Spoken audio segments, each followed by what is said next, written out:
Fase dimana saya merasa kalau Islam itu benar, meskipun waktu itu posisi saya masih dipaksa-paksa, cuman pasrah, oh ya udahlah benar juga ini. Ketika Ustadz saya bilang perempuan itu permata, bukan sebagai budak. Habis itu Islam itu bukan teroris. Yang teroris itu orang Islam, cuman dia tidak menyukai Islam. Sama seperti orang Kristen, tapi dia tidak menyukai Kristen. Jadi jangan menyalahkan Islam itu orang teroris gini-gini. Mungkin kamu bertemu dengan orang yang salah, orang yang mungkin perilakunya jelek, cuma bukan berarti agamanya jelek. Di saat itu saya mikir kayak, ya kan sama ini saya yang lihat cuma yang ada di TV kayak bom lah, itulah, terus pada bercadar lah kayak gitu. Jadi kayak ya udah, sejak itu saya mulai berpikir, ya udah deh kalau misalkan Ustadz ini mau ngomong-ngomong soal Islam saya terima aja. Yang penting tapi setiap dia ngomong saya pasti cari tahu, kayak dia ngomong begini emang bener. Terus carilah di surat kabar, oh ada nih yang begini, oh ada yang begitu. Jadi kayak ini yang diomongin bener, gak ada yang bohong, gak ada yang ngada-ngada, semuanya bener gitu. Dan apa yang diomongin, yang saya baca di Al-Quran juga benar. Jadi udah benar-benar fix, oh emang Islam itu gak bohong, emang semuanya benar. Sampai saya masuk Islam, doktrin-doktrin yang saya terima saat saya Kristen, ternyata itu semua dibahas di Al-Quran. Sebelum saya tahu bahwa, kan saya mikirnya doktrin itu kan doktrin zaman sekarang, gak mungkin dong kitab bisa tahu kejadian. Kayak contohnya saya baca di Alkitab ya, cuman perjanjian-perjanjian dulu doang yang membahas tentang masa depan. Tapi kalau ada perjanjian baru mungkin udah itu boleh lah, ini boleh, udah ditoleransi. Sedangkan bahkan untuk soal di Islam, untuk soal kayak menggugurkan bayi atau kita naik pesawat itu hukumnya apa, ini apa, itu semua udah jadi kayak ya udah, kita nggak perlu takut kayak masa depan kayak gimana, udah ada hukumnya semua. Jadi itu yang bikin saya kayak, oh ya udah, saya kalau pakai nerima Islam, hidup saya aja jadi teratur, itu doang. Kalau kebahagiaan selama saya masuk Islam itu pas lebaran. Pas lebaran, sholat bareng tetangga, bareng keluarga, kayak bener, oh rasanya sholat begini, sholat bareng tetangga. Ya bagi-bagi duit bagi-bagi duit, habis itu udah gitu. Kalau di keluarga ya sholat. Kalau sholat kan kadang jarang jamaah karena kan punya kesibukan masing-masing. Kadang saya juga di sini kan, jadi jarang di rumah. Jadi kalau sholat bareng keluarga tuh jarang. Kecuali kalau di rumah, itu pun kalau di rumah saya sendiri, adik-adik saya di rumah pada main. Jadi kalau mama papa di toko, itu saya sholat sendiri sama anak adik saya yang paling kecil umur 6 tahun. Kalau bahagia juga pas selain lagi lebaran, lagi maulid, terus ya lagi ngobrol-ngobrol, tahu gak tadi papa belajar ini, tadi mama belajar ini, itu doang gitu. Kalau dibilang ribet, ya ribet 5 kali sehari, lebih dari kayak makan vitamin sama makan obat. Kalau dulu kan saya seminggu sekali. Ya kalau mau megang, kalau dulu kan megang kitab juga nggak usah ngambil wudhu, habis misalkan ada panggilan alam lah di kamar mandi, udah habis cuci tangan pegang, nggak perlu ambil wudhu lagi. Malamnya ke diskotik, besoknya ke gereja tobat, terus malam Seninnya habis ke gereja ke diskotik lagi. Jadi kayak gampang lah bisa dibilang. Kalau di luar Islam mungkin ada yang menurut banyak orang bilang gampang. Kalau ibadah di luar Islam ya gampang karena kayak cuma nampakin fisik doang. Tapi kalau di Islam saya bilang susah. Kenapa di Islam susah? Karena di Islam itu yang dilihat bukan pakaiannya, niatnya, hatinya. Kayak cuma kan saya juga manusia biasa, kadang kalau lagi sholat juga pikirannya kemana-mana. Kadang lagi sholat, sambil sholat sih sholat, Allahu Akbar, tapi di hati kan ngedumel sama anak santri, sama teman sekolah, sama mama atau gimana. Jadi susahnya di situ. Kalau ribetnya, paling ribet tuh sholat subuh, itu doang. Paling susah ya, ketika orang semua lagi tidur, lagi bermimpi, kita harus nyetel alarm, bangun subuh. Cuman kalau dibilang awalnya susah ngejalanin awalnya karena kan gak kebiasa dari ibadah seminggu sekali jadi 5 kali sehari.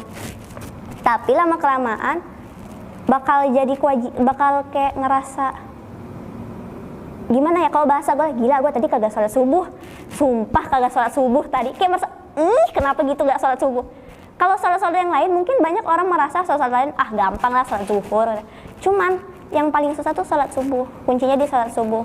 Karena saya juga santri, saya juga sering bolong sholat subuh, pasti bangunnya ya azannya jam 4, bangunnya jam setengah 6. Nah jadi ya gitu agak susah. Cuman kalau dibilang orang nggak mau sholat di Islam karena ribet, saya menangkal itu karena ya gimana ya, karena kalau kalian nggak sholat, kalian merasa hidup kalian bahagia, itu tuh omong kosong. Oke bahagia, cuman kayak bahagia, gila gue hari ini ketawa terus, gila kemarin gue jalan-jalan gini, cuma sekedar jalan-jalan, cuman bakal ada fase dimana kalian tuh kalau lagi sendiri, abis jalan sama teman, kalian tuh ngerasa sepi, kosong, merasa nggak ada kerjaan, padahal tuh kerjaan tuh banyak banget. Itu kalau misalkan orang yang bilang ibadah sholat tuh susah. Justru kalau kita amin, kalau sholatnya full, gak ada yang bolong, itu nggak usah jauh-jauh, hari ini isi dompet sisa goceng, pasti besok bakal ada orang yang ngasih 100.000, besoknya ngasih 200.000, ada aja. Jadi nggak usah ngerasa kayak gue malas banget sholat, cuma sekali ngeliat dompet, sumpah dompet gue sisa segini. Ya ngapain kalian harus capek-capek kayak ngedumel dompet? Selagi kalian kerja atau ikhtiar, kalian juga sholat, nanti datang juga sendiri duit, datang juga sendiri makanan. Jadi kalau misalkan banyak orang yang bilang Islam itu ribet sholatnya, iya ribet. Cuman kalau ada orang yang bilang saya nggak mau sholat karena sholatnya ribet, itu saya tangkal. Kalau cuman dibilang Islamnya, sholat Islam ribet ya, harus ini dulu. Saya juga merasakan ribetnya, iya ribet. Tapi kalau cuman gara-gara ribet dia nggak mau sholat, salahnya di situ. Kan banyak orang bilang Tuhan kok nggak ada atau enggak. Banyak orang Islam juga bilang Tuhan kok patung, Tuhan kok pakai baju, kan begitu. Tuhan kok bisa, kalau sekarang kalau bisa dilihat di TikTok, banyak TikTok, pos-posan TikTok yang berwujud seperti, saya bilang saya sebut seperti dulu ya, apa yang saya sebut Yesus. Banyak TikTok yang memiliki pos-posan Yesus sedang joget, Yesus sedang menari, gara-gara ada orang lumpuh, habis itu orang lumpuh, saya sempat lihat ada orang lumpuh, terus orang ini berpakaian seperti Yesus, dia dorong orang lumpuh ini ke dalam seperti kolam itu, dia dorong, habis itu pas orang lumpuh itu naik, kakinya udah nongol, terus Yesus juga joget. Memang kalau misalkan itu orang Islam yang buat, saya menangkal nggak boleh begitu kan, karena kita bisa dibilang iya toleransi lah. Cuman kalau soal konsep ketuhanan, Allah itu kan punya banyak sifat, dan salah satu sifatnya itu adalah dia adil. Jadi kalau misalkan dia terlihat, apa kabar dengan orang yang buta dari lahir? Kalau misalkan Allah bisa menciptakan, yalah saya sekarang nih saya sempurna, besok amit-amit lah, nauzubillah, Allah juga bisa bikin saya buta besok. Nggak usah pakai besok, 2 jam kemudian. Bahkan orang yang memang benar-benar seorang wanita hamil di USG-nya bagus, dia anaknya pokoknya anaknya di dalam kandungan bagus, benar-benar kayak pokoknya perfect deh. Dia bisa keluar dengan satu kecacatan, padahal di USG itu sama sekali nggak terdeteksi cacatnya.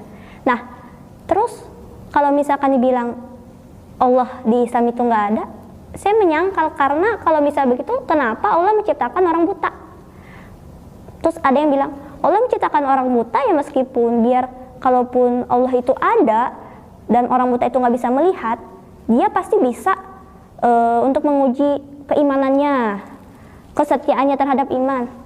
Saya bilang sama, karena di Islam itu Allah itu punya banyak sifat, dan kalau misalkan dia menciptakan orang buta, orang buta dan dia bisa dilihat, berarti dia nggak adil.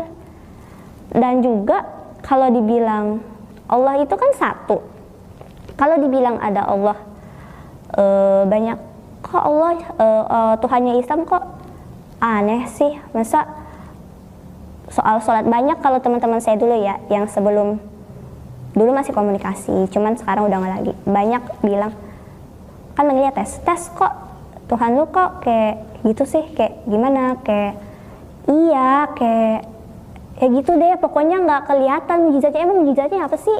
Kalau Yesus kan bisa ituin orang mati, habis itu bisa sembuhin orang sakit. Lagi pun kalau misalkan mereka baca, mereka tahu Yesus, Nabi Isa bisa menyembuhkan orang sakit, itu semuanya karunia juga dari Allah. Nggak mungkin dong tiba-tiba dia lahir sering terus tiba-tiba ada aku bisa menyembuhkan ini, aku bisa menyembuhkan itu. Kalau gitu saya juga mau, saya juga bisa jadi Tuhan kalau begitu. Masalahnya kan beda.